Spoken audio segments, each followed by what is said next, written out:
सम्पूर्णलाई नमस्कार। आज म तपाईहरुलाई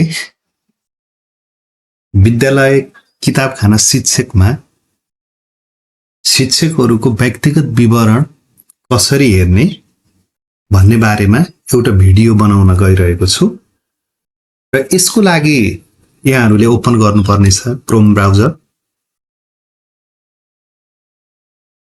यसपछि लगइन गर्नुस् app.stro.gov.np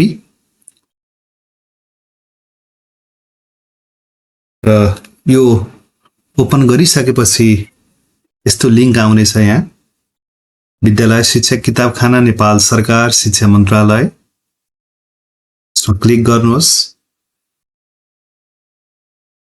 क्लिक गरिसकेपछि यस्तो खुल्छ। यसमा नेपाल सरकार संघीय मामला तथा सामान्य प्रशासन मन्त्रालय राष्ट्रिय किताबखाना शिक्षक र यसको लागि हामी यो PIS लगइनमा जान्छौं।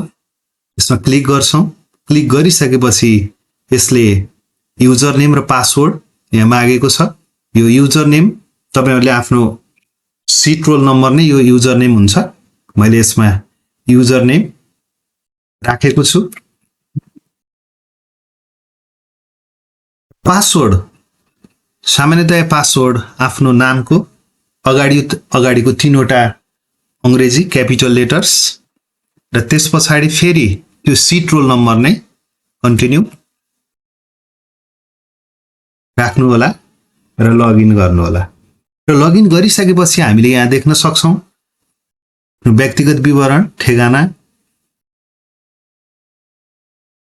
सबै पारिवारिक विवरण, जन्ममिति विवरण र यसैगरी हामीले अब यसमा ड्याशबोर्डमा भएको सबै अभिलेखहरू हेर्न सक्छौं र आफ्नो सम्पत्ति विवरण, आफूले बुझाएको सम्पत्ति विवरण, हालसम्म कति पटक सम्पत्ति विवरण बुझाइएको छ त्यो विवरण पनि यहाँ उपलब्ध छ। कहिले पेश गरेको, मिति र आफू कार्यरत कार्यालय सबै विवरणहरू हेर्न सक्छौं।